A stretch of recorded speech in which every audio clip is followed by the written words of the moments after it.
strange thing that happened, that you worked together, because it wasn't coincidence, or you saying David has to take this part, or I won't do it. No, as a matter of fact, I was the first cast in Partridge, you know.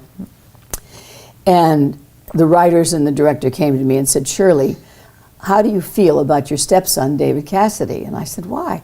They said, "Well, we're thinking about him, you know, for the role of what is it? Names I told you, I forget. Anyway, the boy's role in the Partridge Family." I said, "Well, I think it'd be wonderful." I don't remember. I can't think of his first name in Partridge. I can't think of it.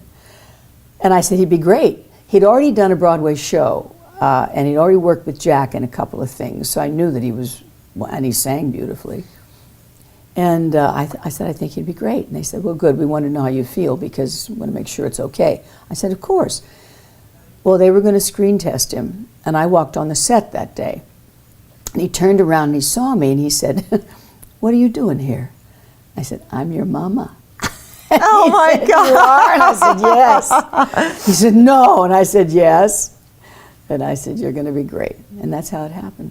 And he was cool with that too. Oh yeah, because you guys were connected. Oh, yeah, no, we were great together in the show. So, what's a challenge that you've had early on, or that you overcame? Was there anything, a point in your life where? Well, you know, I think the biggest. Well, you're talking about a challenge in my career or a challenge in my life. I mean, either one. The biggest problem for me was divorcing Jack. I mean, that was very, very hard. Jack was truly the love of my life. I mean, he was, you know, everything to me. We had children together, and you know, Marty, of course, is now. I mean, Marty's the best thing that ever happened to me. But Jack was my first love, you know what I mean?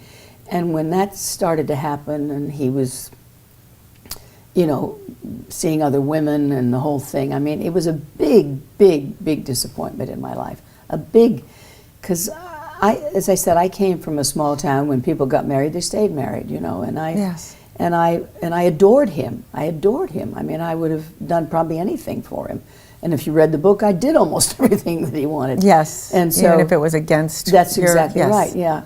So that was a big problem for me, and I just I thought, oh boy. I remember when he decided to leave, and he said to me, "File for divorce, file for divorce."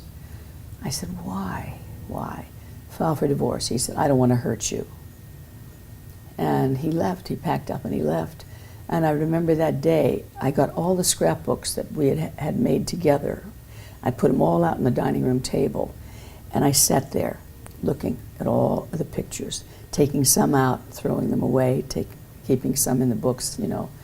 I thought, this is the last time I'm going to look at these. I just want to make sure that, you know, they're there. So that was a very difficult time for me, very difficult.